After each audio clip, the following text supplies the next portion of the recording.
Collaboration, how can you work with others to deliver something together that is greater than the sum of your parts by thinking about the relative value that each one of you brings?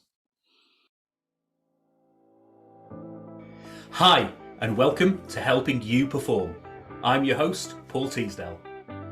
Over a career working with high-performing teams from across the globe, including 7 years working with Formula One team McLaren, I've learned a lot about what it takes to drive results. In this weekly podcast series, I'm going to be bringing you tips, tricks and insights from the world of Formula One that you can apply for your organisation for your own high performance. Enjoy.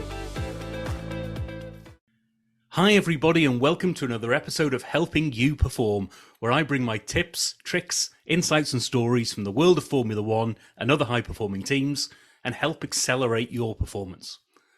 I hope you enjoyed last week's episode 53, which was all about legacy. What can you do to build your legacy? What do you want that to be, and how can you do that?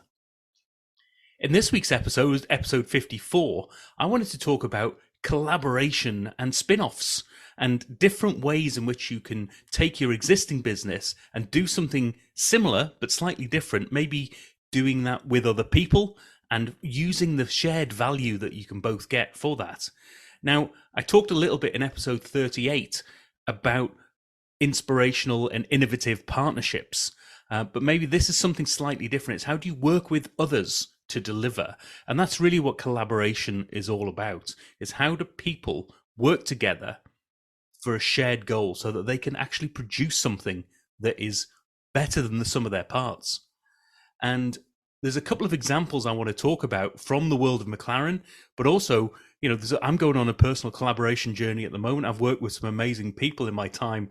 I'm going this amazing bit of collaboration with my good friend, Jimmy Burrows, and we're working together on something where we can both bring a different view of what we believe is a common shared goal and something that's going to be excellent.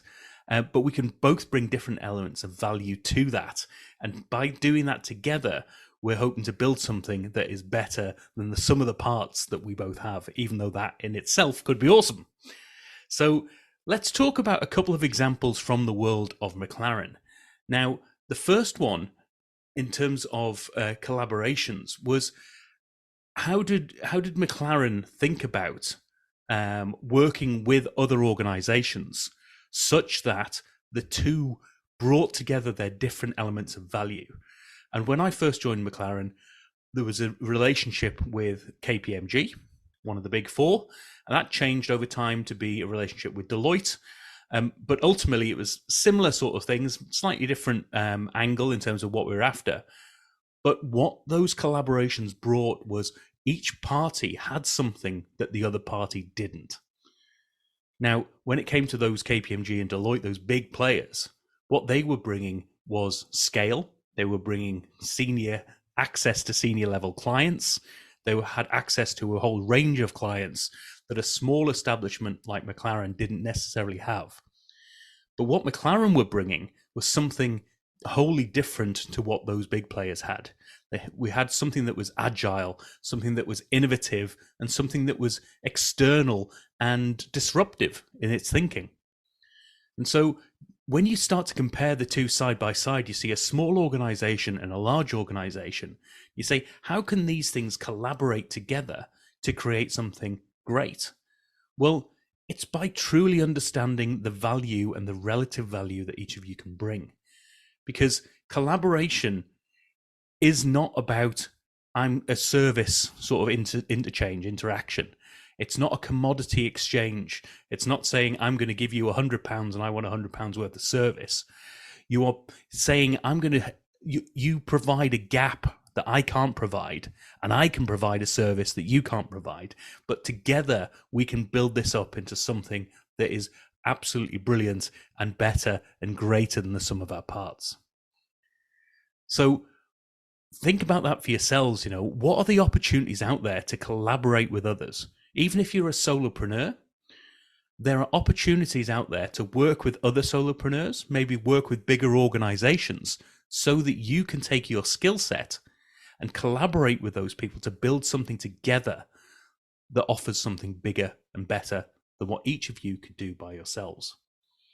And I've had a lot of amazing conversations with a group of solopreneurs headed by the great Faris Aranki, who's brought us all together.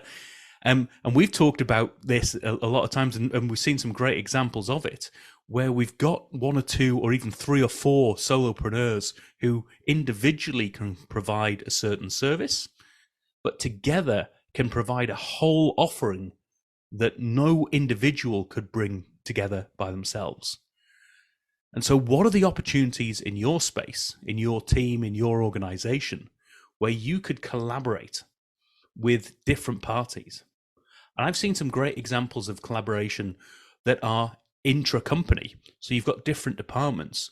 I've recently worked with an amazing organization where the sales department and the purchasing department and the logistics department are working together and collaborating in new ways so that they are all bringing together value that each one of them couldn't bring. And it's by coming together and viewing what's the value that we can add together to this business. It changes the dynamic of what value can this department bring. And I think that's a really important thing, is once you start asking the value you can provide together versus the value that you can provide as an individual or as an individual team or department, then you start to really lift your game and find ways to work together and collaborate with people to deliver something that is greater than the sum of those parts. I also mentioned the word spin-offs as well. There are opportunities to take what you do at the moment and spin that off in a different direction. And this is the classic example that I came into at McLaren was McLaren Applied Technologies. More recently, this is McLaren Applied. And that whole concept was saying, right, we have an organization here that is, does a racing program, but we also have an automotive side of it. And those two things are great. And when they succeed, they're amazing. But actually, we're trying to mitigate some risk here, because particularly in the racing side of it, when you're not winning on the track, you're not getting the sponsorship money, you're not getting the winner's money. Therefore, it starts to get into a spiral where you can't particularly do well, and you struggle to do well, and you end up in a sort of disruptive and poor cycle where you're getting worse and worse, because the worse you get, the less money you get, the less you can invest, etc. So what McLaren came up with was this idea of spinning off some of their services so that they could provide a revenue stream even when, and actually for those moments when the racing team wasn't doing so well.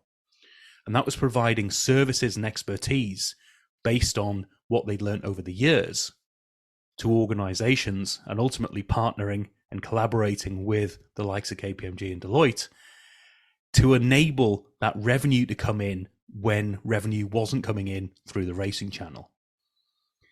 So that's another thing to think about this week for yourselves is, are there different ways, even as a solopreneur, if my offering is as a speaker, if my offering is as a facilitator, what are the spin-off things that I can do that perhaps give me opportunities for revenue and for income in those times when the speaking opportunities or the facilitating opportunities aren't quite coming in, or the market dries up, or something happens where I can't quite get the work in that space?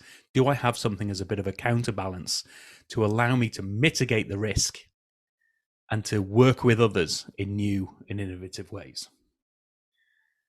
So that's this week's theme, collaboration. How can you work with others to deliver something together that is greater than the sum of your parts, by thinking about the relative value that each one of you brings?